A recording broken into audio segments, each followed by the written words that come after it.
بسم اللہ الرحمن الرحیم۔ باب الاستیلاد۔ استیلاد کا بیان۔ استیلاد کا معنی ہوتا ہے آقا کا وطی کر کے اپنی باندھی سے بچے کا طالب ہونا۔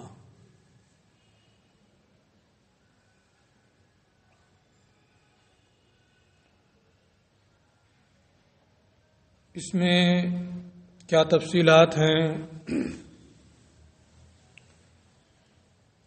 احکام کیا ہیں، اس کی تفصیلات یہ ذکر کریں گے۔ اذا ولدت الامۃ من مولاها فقد صارت ام ولد له۔ اس نسخے میں عبارت ادھر ادھر ہے، جو میں پڑھا رہا ہوں اس کے مطابق بنا لینا۔ اذا ولدت الامۃ من مولاها، جب باندھی اپنے آقا کے بچے کو جنے، فقد صارت ام ولد له، تو وہ باندھی اپنے اس آقا کی ام ولد ہو جائے گی۔ ام ولد یعنی اس کے لڑکے کی ماں۔ اور جب باندھی ام ولد ہو جائے، لا يجوز له بیعها ولا تملیکها، تو اسے بیچنا اور کسی کو اس باندھی کا مالک بنانا جائز نہیں ہے۔ یعنی مولا اگر یہ چاہے کہ اسے بیچ دے، یا یہ چاہے کہ اسے کسی کو ہبہ کر دے، تو ایسا نہیں کر سکتا ہے۔ لیکن ہے وہ اسی کی ملکیت میں، اور اپنی مملوکہ باندھی سے قربت کرنا جائز ہوتا ہے، اس لیے مولا اس سے وطی کر سکتا ہے۔ وَلَهُ وَطْءُهَا، اور مولا کے لیے جائز ہے اس سے وطی کرنا۔ جب وطی کرنا جائز ہے تو خدمت لینا یہ بدرجہ اولا جائز ہوگا۔ وہ استخدامها، اور اس سے خدمت لینا یہ بھی جائز ہے، اور وہ اسی کے زیر دست ہے۔ اس لیے اگر وہ چاہے کہ کسی کام پر اسے لگا دے اجارے پر، تو یہ بھی وہ کر سکتا ہے۔ وہ اجارتها، اور اسے اجارے پر بھی لگا سکتا ہے، کوئی مزدوری کرے، کوئی کام کرے۔ وہ تزویجها، اور اس کی شادی بھی کر سکتا ہے براءت رحم کے بعد، یعنی اس سے خود الگ ہو جائے اور پھر اگر چاہے تو اس کی وہ کہیں شادی کر دے۔ باندھی سے آقا اگر وطی کرتا ہے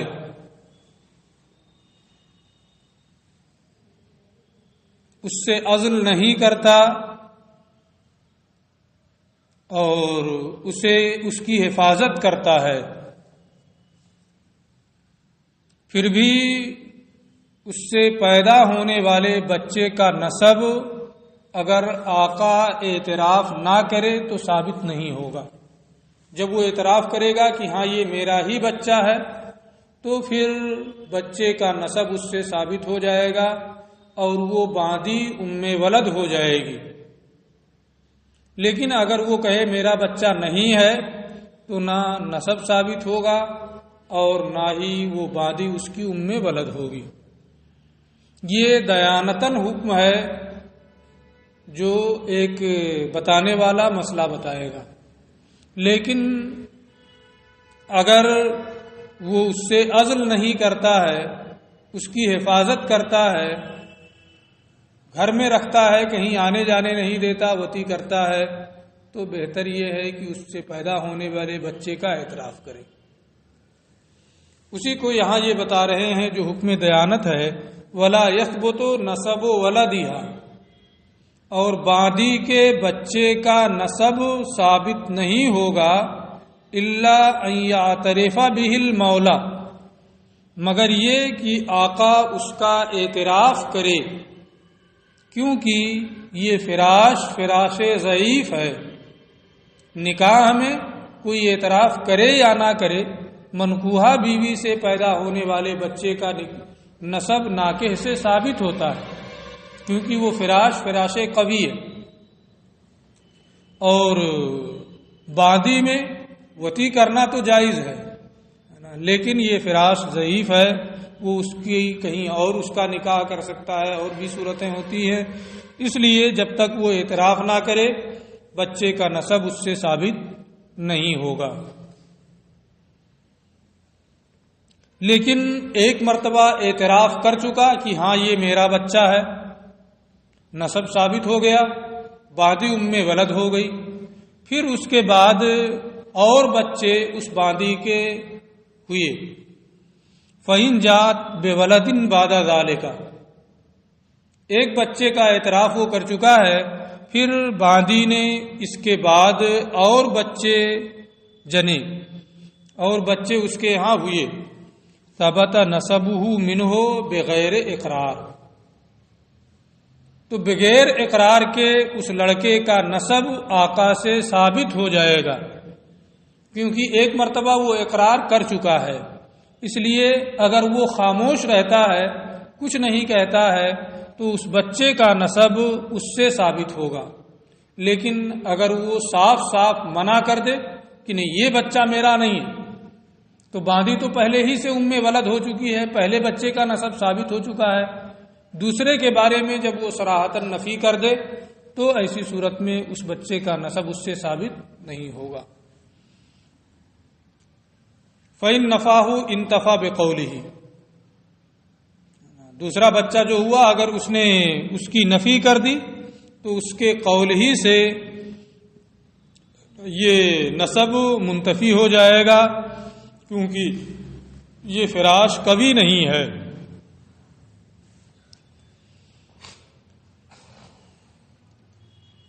پھر مسئلے کی نوعیت بدل رہی ہے، وَإِن زَوَّجَهَا فَجَاءَتْ بِوَلَدٍ، باندی کا نکاح کہیں اور کر دیا آقا نے، فجاءت بولدن، اور پھر اس باندی کو بچہ ہوا،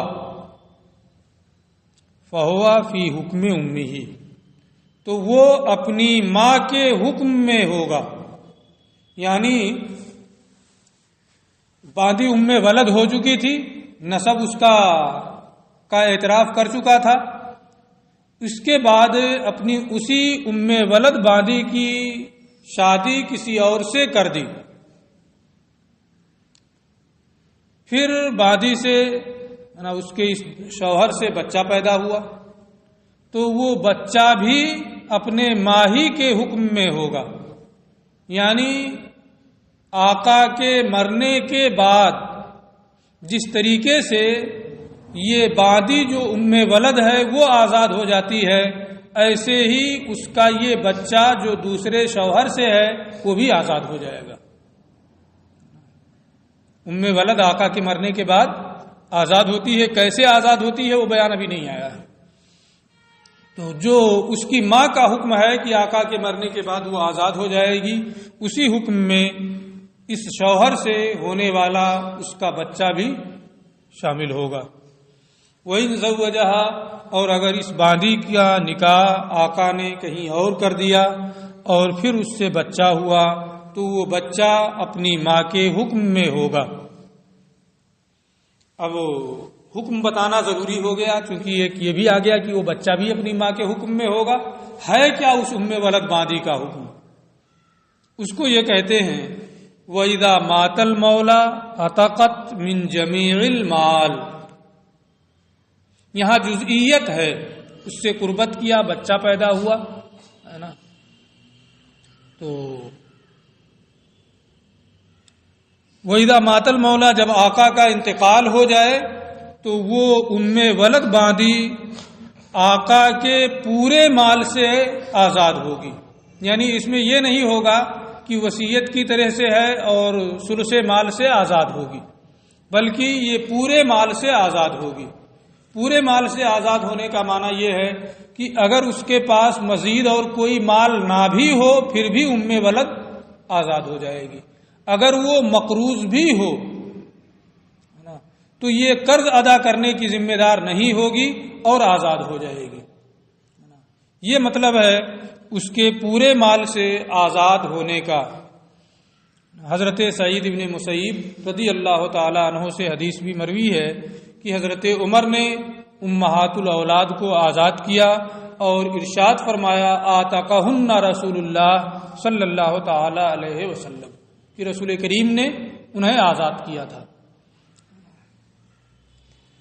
وَإِذَا مَاتَ الْمَوْلَى عَتَقَتْ مِنْ جَمِيعِ الْمَالِ وَلَا تَلْزَمُهَا السِّعَايَةُ لِلْغُرَمَاءِ. مدبر میں کیا تھا کہ وہ قرض خواہوں کے لیے کما کر کے دے گا، سعایت کرے گا، لیکن ولد پر قرض خواہوں کے لیے سعایت لازم نہیں ہے.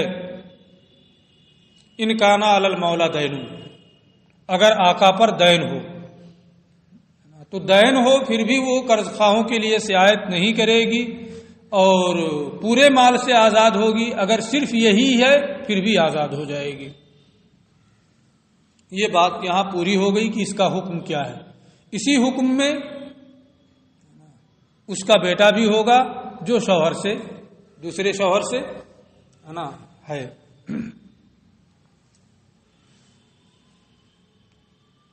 وَإِذَا وَطِئَ الرَّجُلُ أَمَةَ غَيْرِهِ بِنِكَاحٍ فَوَلَدَتْ مِنْهُ ثُمَّ مَلَكَهَا صَارَتْ وَلَدِ اللَّهِ.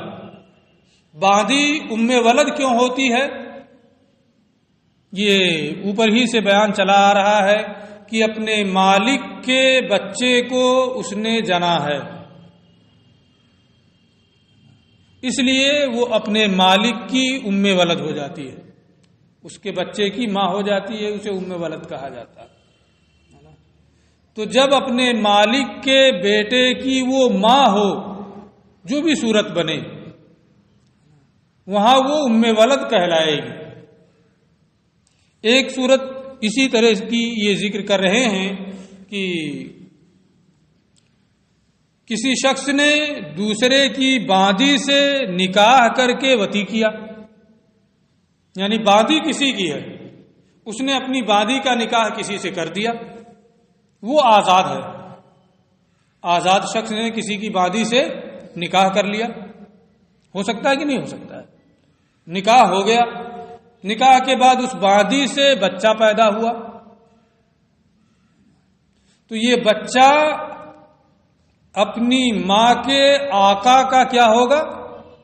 مملوک ہوگا، غلام ہوگا. یہ بیان بھی آ چکا ہے نا. اب یہ باندھی کیا ہوگی؟ ولد ہوگی. یہ ولد نہیں ہوگی، اپنے مالک کے بچے کو اس نے نہیں جنا ہے. لیکن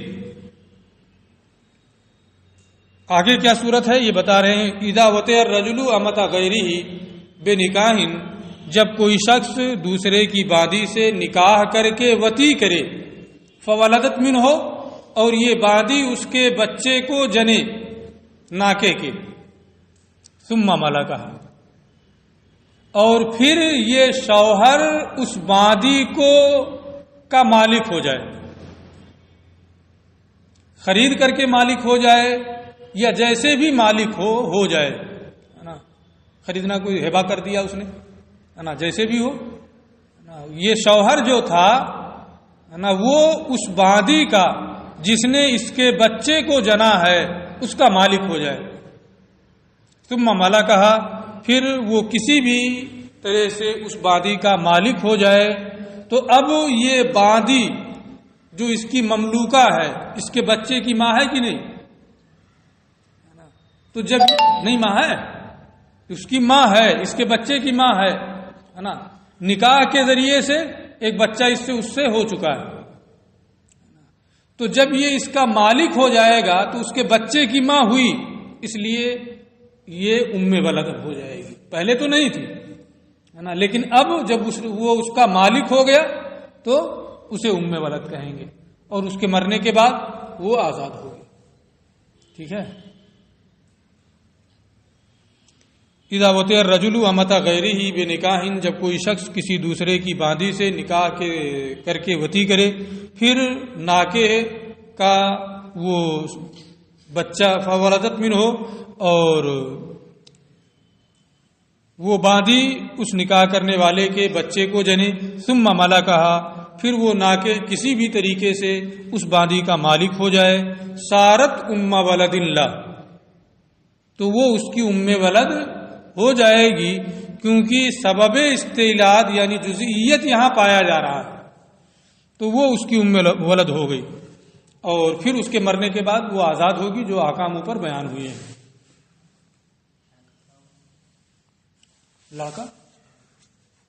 لڑکا تو جو تھا وہی رہے گا. کس کا موضوع؟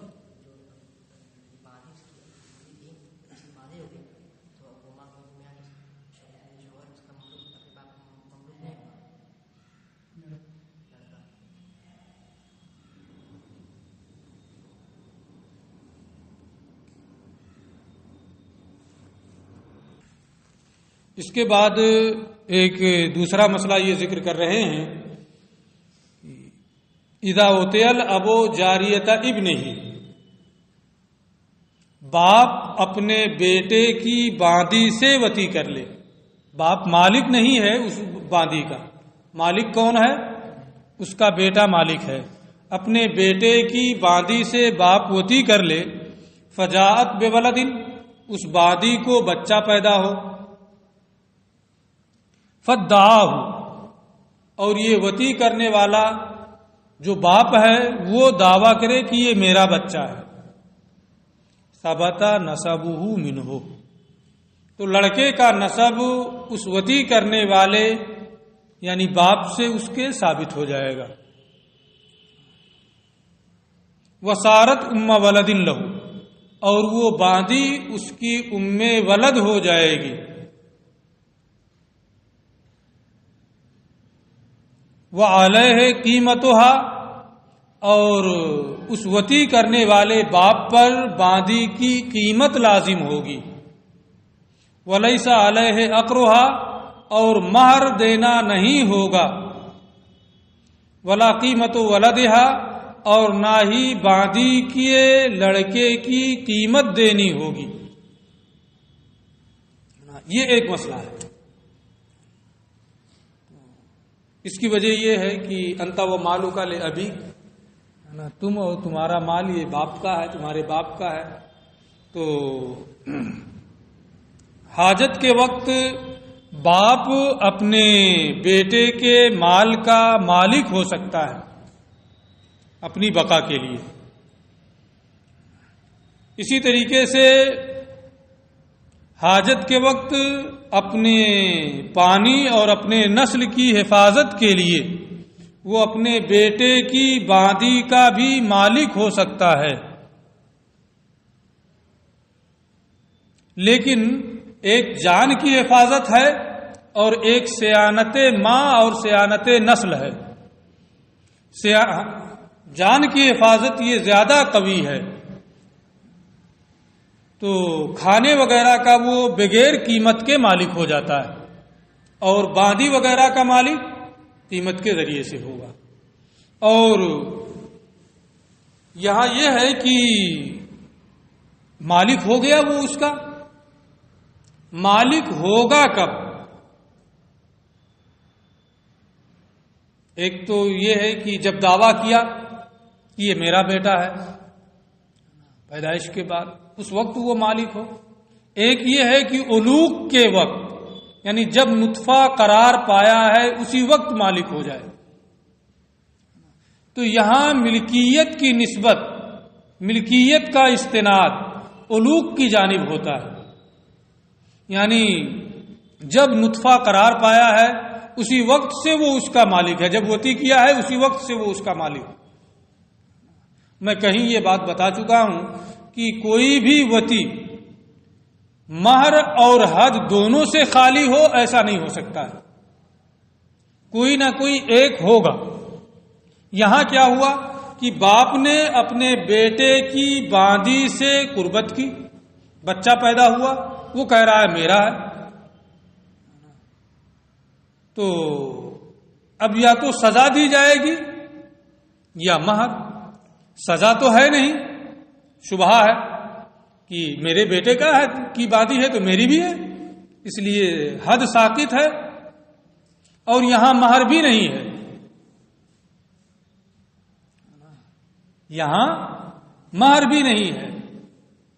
اب یہ تو ایسا ہو گیا کہ مہر بھی نہیں حد بھی نہیں، اور میں بتا چکا ہوں کہ دونوں سے خالی ہو ایسا نہیں ہوگا۔ تو ایسا کیوں ہو رہا ہے؟ اس کی وجہ یہ ہے کہ اس کا قربت کرنا یہ اپنی ملکیت میں ہو رہا ہے، وہ قربت کر رہا ہے حاجت کی وجہ سے، ہے نا، تو وہ اس پر قیمت لازم ہوگی باندی کی، اور جب قیمت دے گا تو وہ اس باندی کا مالک ہو گیا۔ اور کوئی اپنی باندی ہی سے قربت کرے تو نہ مہر دینا ہوتا ہے اور نہ سزا ہوتی ہے۔ اس لیے یہ عقر اور عقر، مہر اور سزا دونوں سے یہاں خالی ہے۔ اور بیٹے کی قیمت نہیں دینی ہوگی، صرف باندی کی قیمت۔ کیوں؟ اس لیے کہ یہ مالک کب ہوا ہے؟ وتی کے وقت ہی، تو بچہ اس کی ملکیت میں پیدا ہو رہا ہے، بچہ اس کی اپنی ملکیت میں پیدا ہو رہا ہے، اس لیے بچے کی قیمت نہیں دے گا، بچہ اسی کا ہوگا، آزاد ہوگا، اور یہ باندی جو ہے صرف باندی کی قیمت دے دے گا۔ یہ تمام چیزیں اسی عبارت میں انہوں نے بیان کر دی ہیں۔ آپ دیکھیے پھر سے اس کو، اذا اوتی ابو جاریۃ ابنہ، جب باپ اپنے بیٹے کی باندی سے وتی کرے تو یہ جائز ہے، البتہ کھانے وغیرہ کی حاجت سے کمتر ہے نا، وہ بھی جائز ہے، اس کے مال کا مالک ہونا بھی جائز ہے، کھانا وغیرہ لینا بھی جائز ہے، یہ بھی جائز ہے۔ فجات بولد، اور پھر بچہ جنے، فدعاہ، اور وہ دعویٰ کرے کہ میرا بچہ ہے، ثبت نسبہ منہ، تو اس کا نسب اس سے ثابت ہو جائے گا۔ وسارت ام ولد لہ، اور وہ باندی اس کی ام ولد ہو جائے گی، کیونکہ اس نے اس کے بچے کو جنا ہے۔ وعلیہ قیمتھا، اور اس وتی کرنے والے پر باندی کی قیمت دینی ہوگی۔ کس دن کی قیمت؟ جس دن نطفہ قرار پایا ہے اس دن کی قیمت دے گا۔ ولیس علیہ عقرھا، اور اس وتی کرنے والے پر اس کا مہر لازم نہیں ہوگا، کیونکہ وہ اس کی اپنی مملوکہ باندی ہو گئی ہے۔ ولا قیمت ولدھا، اور بچہ اس کی ملکیت میں پیدا ہو رہا ہے، اس لیے بچے کی قیمت بھی اس کے ذمہ لازم نہیں ہوگی۔ یہ تو ہوا کہ باپ اپنے بیٹے کی باندی سے وتی کرے، باپ بھی زندہ ہے، دادا بھی زندہ ہے، دادا اپنے پوتے کی باندی سے وتی کر لے، اس کا حکم کیا ہے؟ وَإِنْ وَطِئَ أَبُو الْأَبِ، اور اگر دادا وتی کرے اپنے پوتے کی باندی سے، ماں بقائی لب، اس حال میں کہ باپ بھی زندہ ہے۔ اگر باپ زندہ نہیں ہے اور دادا اپنے پوتے کی باندی سے وتی کرے تو وہی حکم ہوگا جو باپ کا حکم ہے، اوپر جو بیان ہوا۔ لیکن اگر باپ بھی زندہ ہے اور دادا پوتے کی باندی سے وتی کرے تو حکم مختلف ہوگا، اسی لیے یہ اس کو ذکر کر رہے ہیں۔ اور اگر ابو الاب، اب کے ہوتے ہوئے اپنے پوتے کی باندی سے وتی کرے، پھر دعویٰ کرے کہ میرا بچہ ہے، لم یثبت النسب منہ، تو اس کا نسب اس سے ثابت نہیں ہوگا، کیونکہ اسے باپ کے ہوتے ہوئے دادا کو ولایت نہیں ہوتی ہے، اسے اپنے بیٹے کے پر ولایت ہوگی نا، بیٹے کے بیٹے پر یعنی پوتے پر، باپ کے ہوتے ہوئے اسے ولایت نہیں ہوتی ہے۔ اس لیے باپ کے ہوتے ہوئے نا، اس کا یہ دعویٰ صحیح نہیں ہوگا، نسب ثابت نہیں ہوگا۔ فَإِنْ كَانَ الْأَبُ مَيِّتًا، لیکن اگر باپ مر چکا ہے، يَثْبُتُ النَّسَبُ مِنَ الْجَدِّ، تو دادا سے نسب ثابت ہوگا، كَمَا يَثْبُتُ النَّسَبُ مِنَ الْأَبِ، جس طریقے سے باپ سے ثابت ہوتا ہے۔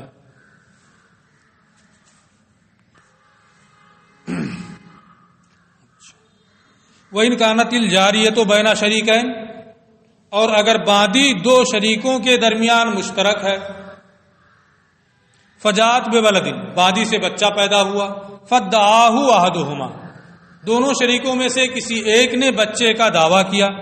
جب ایک دعویٰ کرے گا تو کوئی بات نہیں، ثبت نسبہ منہ، اس کا نسب اس دعویٰ کرنے والے سے ثابت ہو جائے گا۔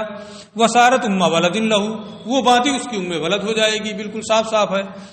وعلیہ نصف اقرہا، اور اس پر نصف مہر دینا لازم ہوگا، کیونکہ آدھے ہی کا مالک ہے نا، دوسرے کی ملکیت میں وہ وصی کر رہا ہے، دوسرا آدھا دوسرے کا ہے، اس لیے آدھا مہر بھی دینا ہوگا اور آدھی قیمت بھی دینی ہوگی۔ وہ نصف قیمتہا، آدھے کا مالک دوسرا ہے تو آدھا مہر بھی دینا ہوگا اور آدھی قیمت بھی دینی ہوگی۔ وَلَيْسَ عَلَيْهِ شَيْءٌ مِّن قِيمَةِ وَلَدِهَا، اور بچے کی قیمت سے کچھ نہیں دینا ہوگا، کیونکہ یوم ولوغ ہی سے وہ اس کا مالک ہو گیا۔ یہ تو بالکل صاف صاف ہے، بات سمجھ میں آ رہی ہے۔ لیکن دو شریکوں کے درمیان ایک باندی مشترک ہے، بچہ پیدا ہوا، دونوں کہہ رہے ہیں ایک ہی ساتھ کہ میرا بچہ، دونوں ایک ساتھ کہہ رہے ہیں کہ میرا بچہ ہے، تو دونوں سے نسب ثابت ہوگا، ہے نا، ایک ہی بچے کا نسب دونوں سے ثابت ہوگا۔ یہی حضرت قاضی شریح کا فیصلہ ہے، حضرت عمر نے یہی ان سے کہا تھا کہ یہی فیصلہ کرو، کیونکہ دونوں نے ہے نا شبہ میں ڈال دیا، معاملہ پیچیدہ کر دیا، اس لیے معاملے کو ان پر بھی پیچیدہ کر دو، دونوں کا لڑکا ہے نا۔ یہ ائمہ احناف کا، ہمارا مذہب یہی ہے۔ فَإِنِ ادَّعَیَاهُ مَعًا، اور اگر ایک ساتھ دونوں دعویٰ کریں، ثبت نسبہ منہما، تو اس لڑکے کا نسب دونوں سے ثابت ہوگا۔ وَكَانَتِ الْأَمَةُ أُمَّ وَلَدٍ لَهُمَا، باندی دونوں کی ام ولد ہو جائے گی۔ وَعَلَى كُلِّ وَاحِدٍ مِّنْهُمَا نِصْفُ الْعُقْرِ، اور ان دونوں میں سے ہر ایک پر آدھا آدھا مہر ہوگا، دونوں آدھا آدھا مہر دے، یہ آدھا اس کو دے، وہ آدھا اس کو دے۔ وَتَقَاصَّ، اور آپس میں ایک دوسرے کو ساکت کر دیں، وہ کہے ٹھیک ہے تو آدھا تمہارا ہے، میں اسے ختم کر رہا ہوں، کہ آدھا میرے اوپر ہے، اس کو ختم کر رہا ہوں، 10 روپیہ میں آپ کا باقی ہوں، آپ 10 روپیہ میرے باقی ہیں، ہے نا، تو معاملہ طے کر لیتے ہیں، وہی یہاں ہے۔ وَتَقَاصَّ بِمَا لَهُ عَلَى الْآخَرِ، اور دونوں جو ایک کا دوسرے پر ہے اس کا مقاصہ کر لیں۔ یہ تو ہوا کہ دونوں کا نسب ثابت ہو جائے گا۔ وَيَرِثُ الْإِبْنُ مِنْ كُلِّ وَاحِدٍ مِّنْهُمَا مِيرَاثَ ابْنٍ كَامِلٍ، اور یہ جو ابن ہے ان دونوں میں سے ہر ایک کی جانب سے پورے ایک بیٹے کی میراث کا مالک ہوگا، دونوں سے نسب ثابت ہو گیا۔ اب انتقال ہوا اس کا، اس کے اور بھی بیٹے ہیں، یہ بھی ہے، تو جو دوسرے بیٹوں کا حق ہوگا وہ حق اسے بھی ملے گا۔ ایسے ہی دوسرے کا انتقال ہوا تو جو اس کے دوسرے بیٹوں اور بیٹیوں کو حصہ ملے گا، اس کو بھی وہی حصہ ملے گا، ہے نا، کوئی کمی نہیں ہوگی کہ اس میں کمی ہو جائے۔ اور یہ بیٹا ان دونوں میں سے ہر ایک کی جانب سے پورے ایک بیٹے کی میراث کا حقدار ہوگا۔ اور یہ دونوں جو ہیں، اگر اس بیٹے کا انتقال ہو گیا تو دونوں، یعنی ایک بیٹے کے 2 باپ فرض کر کے مسئلہ بنایا جائے گا، ایک باپ کو جو ملتا ہے وہی دیا جائے گا اور دونوں آدھا آدھا بانٹ لیں گے، ٹھیک ہے۔ یہ نہیں ہوگا کہ ہر ایک اب کامل کا حصہ پائے، بلکہ ایک اب کامل کا حصہ دیا جائے گا اور اس میں آدھے آدھے کے دونوں شریک ہوں گے۔ وَهُمَا يَرِثَانِ مِنْهُ، اور وہ دونوں اس لڑکے کے وارث ہوں گے میراث ابن واحد، ایک باپ کی میراث، ایک باپ کی میراث دونوں کو ملے گی اور پھر دونوں بانٹ لیں گے۔ یہ تفصیل ہوئی اور یہاں یہ مسئلہ بھی پورا ہو گیا. وَإِذَا أُوتِيَ الْمَوْلَى جَارِيَةً مُكَاتَبِهِ، اور جب آقا اپنے مکاتب کی باندی سے وطی کر لے. فجاءت بولد، بچہ پیدا ہو. فدعاه، اور وہ دعویٰ کرے کہ یہ میرا بچہ ہے. فإن صدقه المکاتب، اگر مکاتب مان لے کہ ہاں یہ اسی کا بچہ ہے. ثبت نسبه منه، تو اس کا نسب اس سے ثابت ہو جائے گا. وکان علیہ اقرها، اور مولا پر اس کا مہر لازم ہوگا. وقیمت ولدها، اور اس کے لڑکے کی قیمت بھی لازم ہوگی. ولا تصیر ام ولد له، اور وہ اس کی ام ولد نہیں ہوگی. صرف نسب ثابت ہوگا، وہ اس کا مالک نہیں ہوگا. مالک نہیں ہوا اس لیے ام ولد نہیں ہوئی، اور مہر بھی دینا ہوا، اور بچہ اس کی ملکیت میں نہیں ہوا ہے، اس لیے بچے کی قیمت دینا لازم ہوگا. وَإِنْ كَذَّبَهُ الْمُكَاتَبُ فِي النَّسَبِ، اور اگر مکاتب نسب میں اس کی تکذیب کر دے کہ نہیں تمہارا بچہ نہیں ہے، لم يثبت نسبه منه، تو اس سے اس کا نسب ثابت نہیں ہوگا. جب وہ اس کی تصدیق کرے گا تو نسب ثابت ہوگا، اور اگر تصدیق نہیں کرے گا تو یہ کیا نام ہے نسب ثابت نہیں ہوگا، کیونکہ مکاتب کے مال میں تصرف کرنا آقا کے لیے درست نہیں ہے. یہ بات یہاں پوری ہو گئی. پھر آگے مکاتب کی تفصیل ہے، اس کو کل پڑھیں گے. السلام علیکم.